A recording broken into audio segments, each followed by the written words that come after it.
I'm back. I just did not want to cut you off. There were so many questions, amazing topics.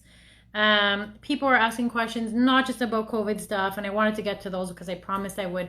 So I am extending our live tonight. Plus, I got nothing else to do. So the other live has been posted, and it'll be there for 24 hours. So if you missed it, thank you for coming back onto our conversation. And you know what? I never do this, but just to remind you, if you want to share these conversations with your friends, you want to invite them while we're having the conversation, you can press that little arrow button there and invite whoever you'd like to the conversation. Best Wedding Wednesday ever extended Wedding Wednesday. My throat's getting so dry. But I love this. I'm happy to talk to you guys. And you're keeping me company. And I miss you guys. I really miss posting my stories, doing the weddings, and then having you guys follow us all day long. I love it, and I miss it so much. So, let me go over these questions. I probably hit a few of these answers already. My shower got canceled. We are moving in after... Oh, my shower got canceled. We are moving in after our private... What? Okay, I wrote this wrong, but... What this person is saying is their wedding got canceled. Sorry, their shower got canceled. They're still having their wedding.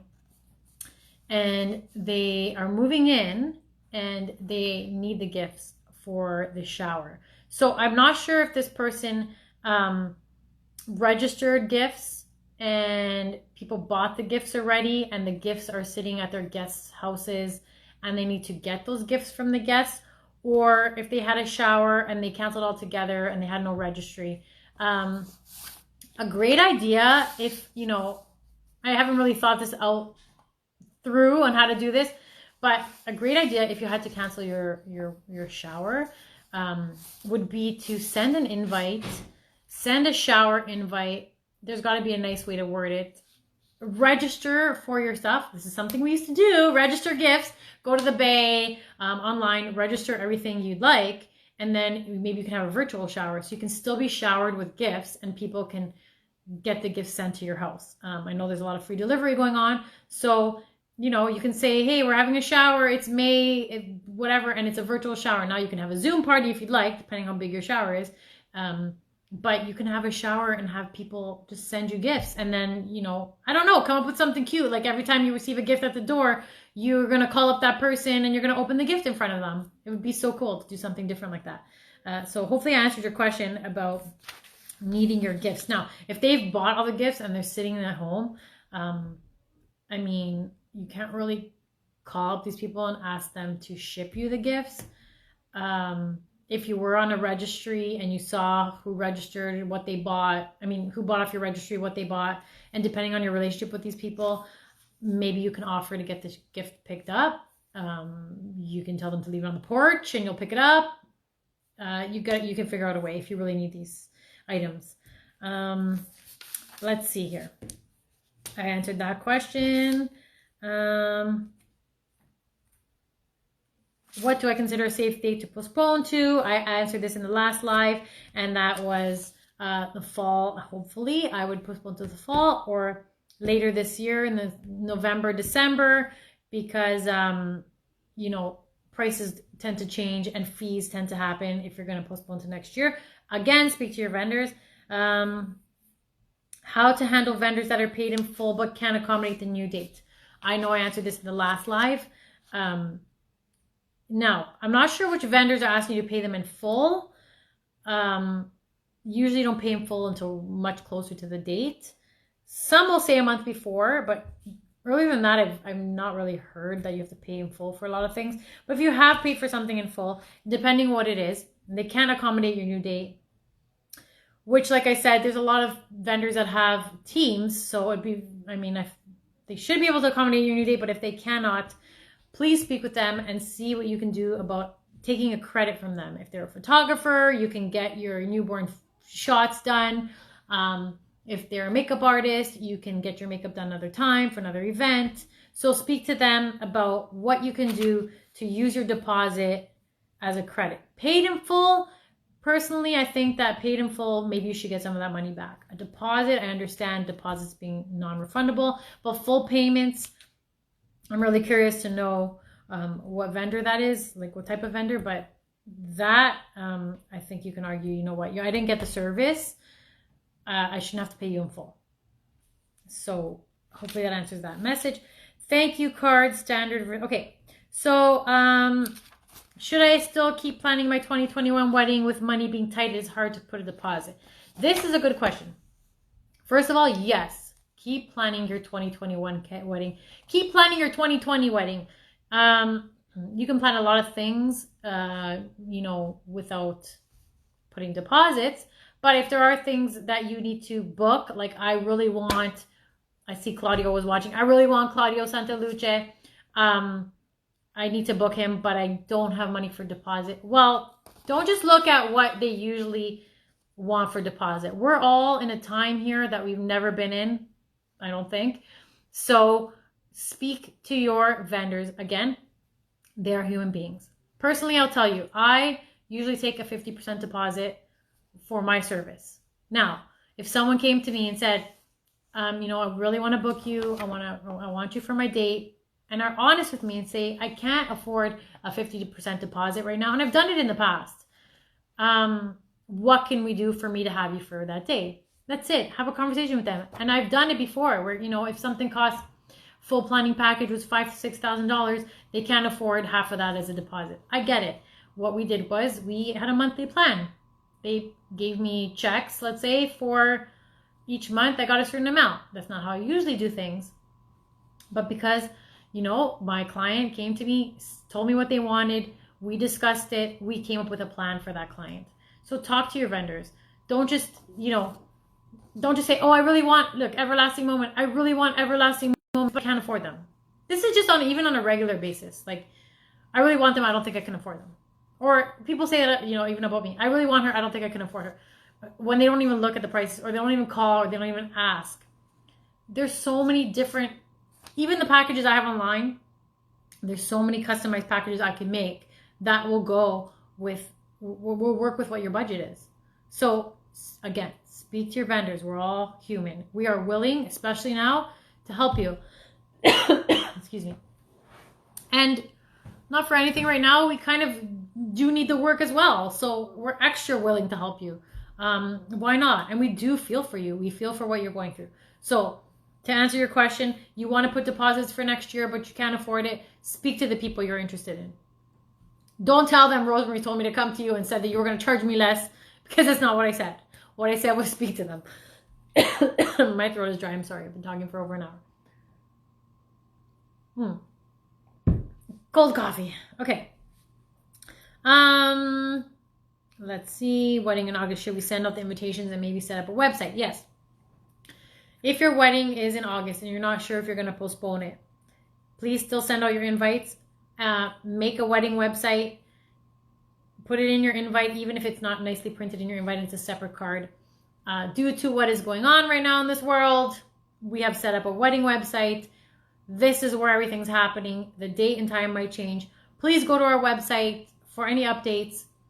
And if you need to change your response, because if they've already sent their response date card and they can't make your new date, they can go there and they can change their reply to you. So always do that.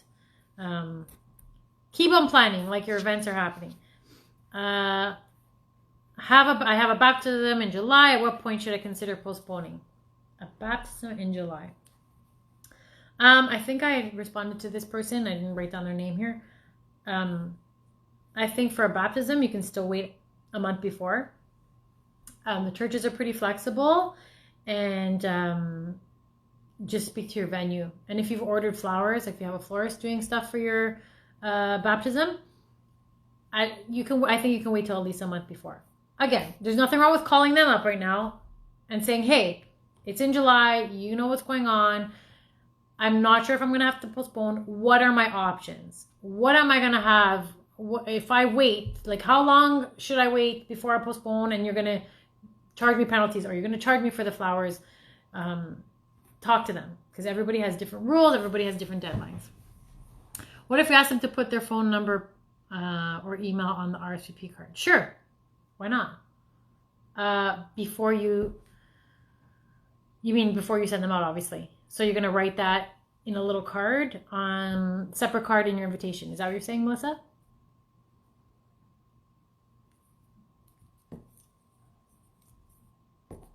I mean, any way to get a hold of them would be great. It's just that it's a lot more work for you to have to get a hold of everybody. So if you can say, go to my Instagram, I'll keep you posted, if that's the easy way for you to do it, and then you only have to post once instead of having to contact everybody all the time. I know that there's some older people that might not be able to do that, but let's face it, even if your parents can't do it and you're inviting the children can do it for them. So, it's just less work for you than having to say, give me your number and I'm going to call all 500 people or whatever it is. Okay.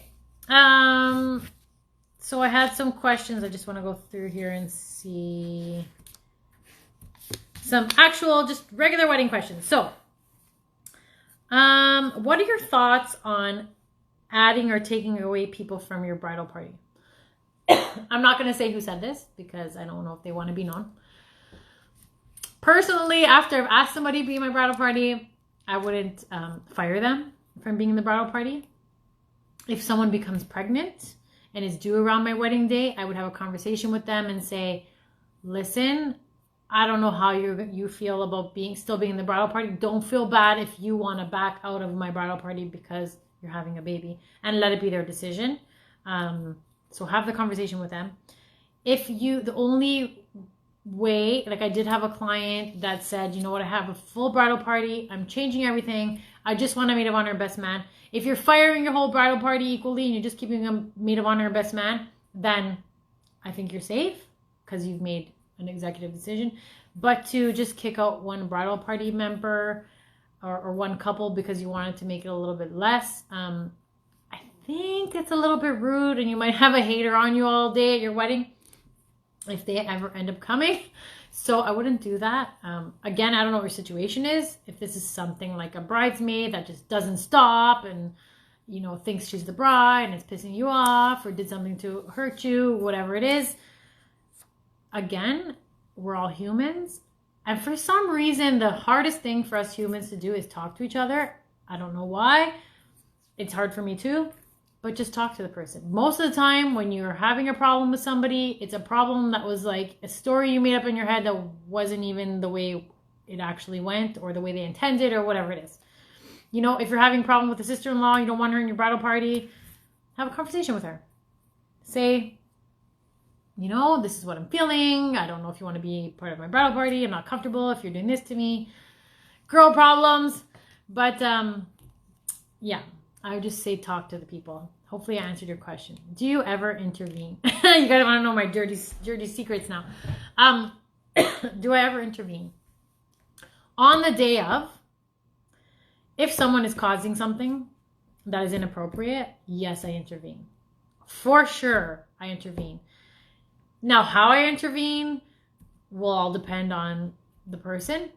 But I've had to intervene with parents, how they treat each other, divorced parents, that they don't want to be in the same picture with each other, bridesmaids that are just like overboard, brides that are just going nuts. Sometimes I just need to take them out of the scenario, put them in a separate room and say hey, what is going on here? Because yeah, I mean, we don't want a fight to escalate, something bigger to happen. So yes, I will intervene. I'm not going to be mean about it. But if I have to, and I see that it's affecting the bride's mood all day and the groom's mood or whatever, yes, definitely I need to intervene. I am a therapist too. Yes. Are your August brides canceling and rescheduling their wedding? Nope, mine are not yet, and I hope they don't. Right now, my June weddings just moved this past week, and that is only because of what the government said. If the government hadn't said anything yet about, it might be 12 more weeks, then I wouldn't have even made the move yet. Yeah. I'm very hopeful. Call me, I don't know, but I'm very hopeful. So no, I would want to take it one day at a time. I know it's hard to hear that, you're probably sitting there going, this girl is crazy. Like, how can I take it one day of a time? Like, one day at a time. This is like the most important day of my life, and I need to know what's going on. And I get it. And trust me, I've been married. I know it's stressful, but I also have about 30 brides on my mind. So I know they're all stressed, and I feel it too. It's just, I try to tell people there's 24 hours in a day. Anything could happen. So just relax. I want to say relax. Like, I know it's hard to say. I know it's hard to relax. Just take this time to do whatever you can, that you can still plan for your wedding, even if you had to move it. Choosing a color for something is not going to affect that much if you move your date. And just focus on the positive stuff and focus on your relationship. You have the time right now to focus on your relationship. If there's anything that you have to decide, is sometimes people need to decide if they still want to get married for other reasons. So for some people, this is, a good time to reflect on their life. Right now, I already rescheduled my shower and his stay. I just moved my May 9th wedding to August 29th, so I'm hopeful. Yes, I'm hopeful for you too. Okay. Someone asked, thank you cards, standard message versus personal. Okay, so if you're going to send out thank you cards, should you do a standard message or personalize everyone? If you have a small wedding, I guess you can personalize everyone. I have the worst writing in the world, so I would never personalize mine. What I would do is probably personalize the ones that are close to you. And personally, for the rest of my guests, I wrote a personal message. I wrote a message from us. And got the same thing printed over and over again for the thank you cards. And there's nothing wrong with writing a standard message to all your guests, getting that printed, and then, for the special people, write a little note underneath that as well. But it's totally up to you. If you have the time, if you have the energy, if you have the writing, the good penmanship, sit down and write every single one. But I think that if someone did something special for you, like they were in your bridal party, they did a speech for you, yes, definitely add a special note there for them. How can I honor two different cultures for my wedding, or Italian and Portuguese? Okay, so they're not that different, except for maybe the food. I would keep the traditional stuff that people expect. So Portuguese, you have the Portuguese soup, and you're going to have your Portuguese midnight buffet. Us Italians look forward to that, so don't worry about doing that. Do not take that away from us either. Do that. And for Italians, just take foods from the different cultures and put them both on the antipasto bar, and incorporate them both into your menu and into your dessert or your sweet table. You can have cannoli beside, what's it called? Natash? Oh my God, I'm going to ruin it. I'm not Portuguese, so don't ask me to say it. Or a porchetta beside the fish. So you can do that with food, and obviously you can do it with music. I've had people do hire a Portuguese band, but then have the MC and the DJ Italian, and mix it up. So hopefully that answers your question. But always, for any marriage with different cultures, for sure, take things from both cultures. It's amazing. It's beautiful, and it just shows how you're blending two families together. So I love that. Let's see here. Sorry, guys, I'm not looking at your questions right now because I have to answer these. Okay, I answered that already. Let me make sure I answered all these, and then I'll look at your questions.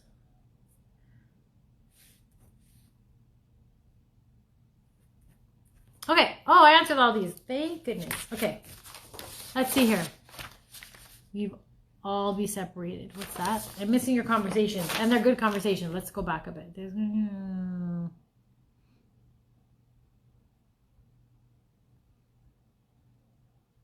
Okay, so I think I am at, if you survive a pandemic, you'll survive your marriage. If you survive a pandemic and you're in quarantine with your fiance, then yeah, you'll probably survive your marriage. Yes. I always, when my kids get married, I think I want to. I'm Italian. I'm old-fashioned too, but I wish I could just tell my kids that they should live with their partners a bit before they get married, because not that that's going to make them not want to get married, but it's really going to save a few fights in the beginning of your marriage, you know, about how you put the toilet paper roll on and how you fold socks and the stupid fights that everybody has when they get married because it's a shock. So I would always suggest living with your partner beforehand. Or, you know, going through a pandemic together. Hey, you know what? I really commend the word, the couples going through this COVID situation right now, because for them to be able to sit together and decide, you know, this is a very big day that they've both waited for all their lives, really. And, you know, they made a date and they were ready for May 30th and so happy it was going to come. And they went through all this stress to plan it. And now something has hit them that is unexpected. And they're making decisions together. And that's something that you do in a marriage, that you have to do in a marriage when you have kids, when you have to buy a house, making these hard decisions together and things that come up in your life that you did not plan for. So you're ahead of the game now that you've had to decide on moving one of the biggest days of your life. And I'm sure there's been tears and there's been fights and, you know, and the fact that you've postponed the date. And you know what? Everyone who has postponed the date is telling me that they feel so much better about it and they feel relieved. That's good. That's a good sign. So it's probably really good for your relationship to have to make these decisions together. My daughter's wedding in September, but they think that after all this, a lot of people may RSVP no, because in their minds, they're still...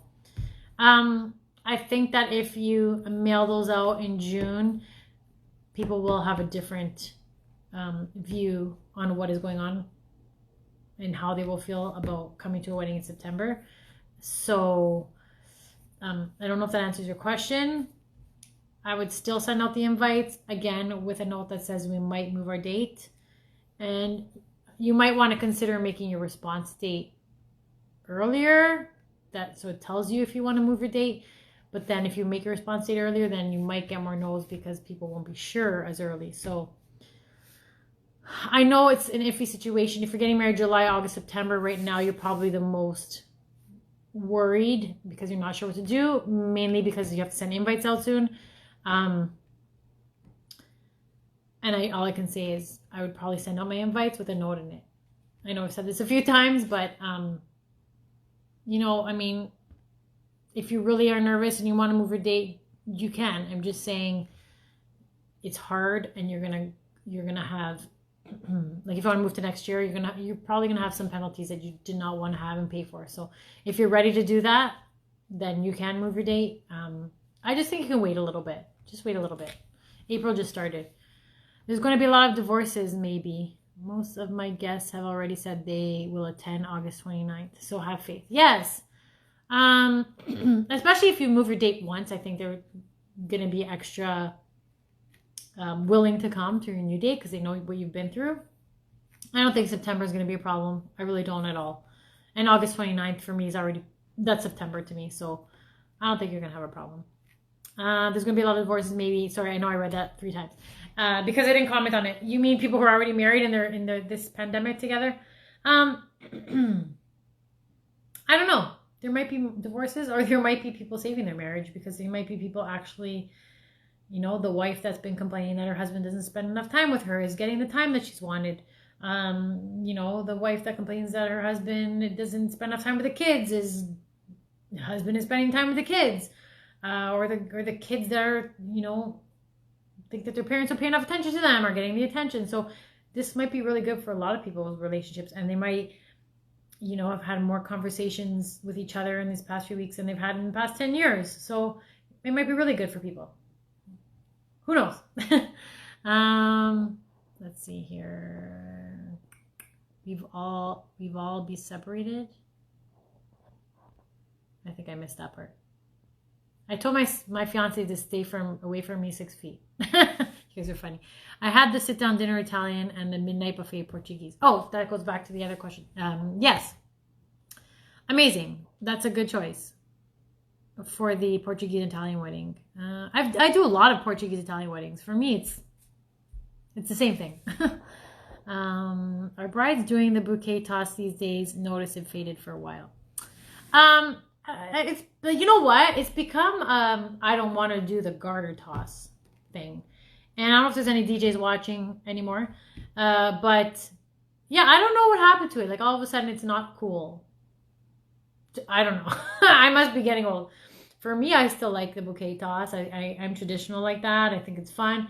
I just think a lot of people are not willing to get up as much as they used to be, or it all depends on your crowd. If you don't have a lot of single women and 3 girls get up, it doesn't look that good. And for some reason, people are embarrassed to do the garter, like to have their fiance go under their dress. I don't know. Like we used to be, you would think we were more traditional back then, and it was more faux pas back then. But I don't know. We did it, so I still like it. But yeah, a lot of people are cutting it out. So whatever the bride and groom want, for me, it's whatever they want. One less thing to do on the itinerary, but I mean, I don't know, it's 50-50. I get some brides want it, some don't. You're gonna make me cry. Oh, why am I gonna make you cry? I missed that part. Thank you for correcting my name. Okay, there's a silver lining in all of this. The last few weeks leading up to a wedding is very stressful, so take this time to iron out all this, right? So there's always a part of like the wedding process. Okay, it depends how long your engagement is. Sorry, let me take a drink first because I'm dying here. So if you're engaged for 2 years, I have clients, they book everything that they need to book in the beginning, and then there's a whole time where they're like, my vendor's nobody's calling me back. Why doesn't anybody want to talk to me? And I try to tell them that's because, first of all, they're dealing with other weddings. And secondly, we know that if you're engaged for 2 years, you're probably going to change your mind about 4 times due to what you've seen on Pinterest and how you stop looking at other dresses and you don't stop looking at other dresses. That you're going to change your mind 1,000 times in 2 years. So we don't want to do final meetings with you until closer to the date. So I have, people who, like I said, long engagements, they have this issue. And then when it comes close to the date, everybody seems to be crazy. And that's just because that's when you have to make your final decision. That's when you have to say, okay, I'm sure about these flowers. Go ahead and order. Okay, these are my responses. This is exactly how many bombonietti I need. So, this is exactly how many invites I need. Those things come like in the last 3 months, and so it seems like everything gets to you at the end, and that's when all the final payments are due. So that is the most stressful time, and that is the time when people get tired, and that is the time when they're either like, I just want this wedding thing to come and be over, or people get to like the point where they're like, I can't spend $1 more, I can't take this anymore, or they're just like, whatever, do whatever you want. Like, I already spent so much, just add another $100 here. People get tired, or they start to fight about things, or it becomes like, you don't care about this, and I care about this. Anyway, so many things. But to Lena's point, yes, the closer to the wedding you get, the final month, it gets a little bit hectic. Everybody wants you. Everybody's pulling you every which way. Your wedding planner is emailing you so many times. So for those people who were in their last few months, in the crazy time, we call it, take this, yes, as a silver lining to spend that time. You know what? You have everything pretty much planned. There's not that much left to do. You have that moment to sit back and say, hey, we planned everything. We're doing amazing. We're still going to get married. We're just moving it a little bit. Now we have some time to spend together. And I think that's amazing. Are they sent out a month before the wedding or 2 months? If you're talking about invitations go out 2 to 3 months before a wedding. And I usually do reply backs a month before. Because that's when florists pretty much need to know how much they have to order. Plus or minus a couple of centerpieces. And then, everybody needs their final deposits, their final numbers. The hall needs their numbers, within the last 2 weeks. So that's why we do reply at least a month before. And you got to do all your table seating. And we say a month before. And then a week after that, you're still calling. That's when you're calling people who didn't reply. So you give yourself that week. So really you have 3 weeks that you're doing your final details in your table seating. And then you have to send your seating chart and stuff to print. So yeah, I love the bouquet toss. It's traditional. So do I. But you know what? Nobody really throws their own bouquet, though. That's the funny part. The tradition is you're supposed to throw away your bouquet. But there's always a separate throwaway bouquet. When should I send my invites out if my wedding is August? I would say send them out in June. 2 months is good enough. And I think, by May you should know what's going on. No, don't send them out in July. You need your responses back by July. So June the latest, give them a month to reply, and then you have your month to do your table seating. Pepe must be beside me. No, he's not beside me because he would have told me to cut myself off about a half an hour ago. So, no. He's downstairs. I don't know what he's doing. Hopefully, he's making my kids take a shower. Considering this stuff going on. Sorry, I missed that. Are they sent out a month before the wedding? Usually, you mean should people... Okay, so again, it's 2 to 3 months before the wedding. If you were getting married in June right now and you still weren't sure, you should be sending out your invites now in April. I would extend it a couple of weeks. Keep your reply date.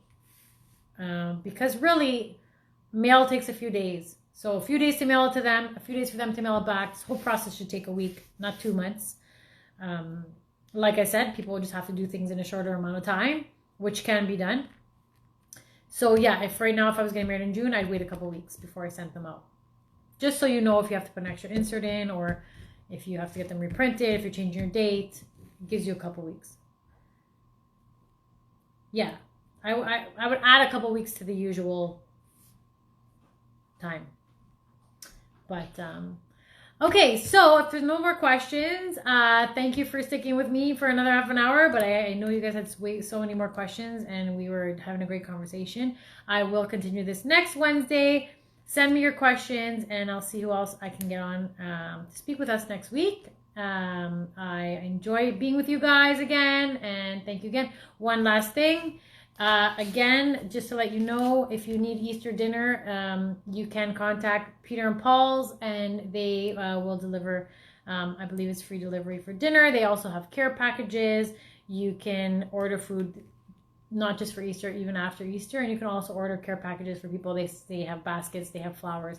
You can do that. And again, if you want to tune in tomorrow, Giuseppe the MC and I did an interview with City TV. We will be on somewhere between on the 5 o'clock news and then 6 o'clock news. So local news and national news. And you can see our interview if you're interested. So again, thank you very much for tuning in, and we will see you next time. Ciao, ciao.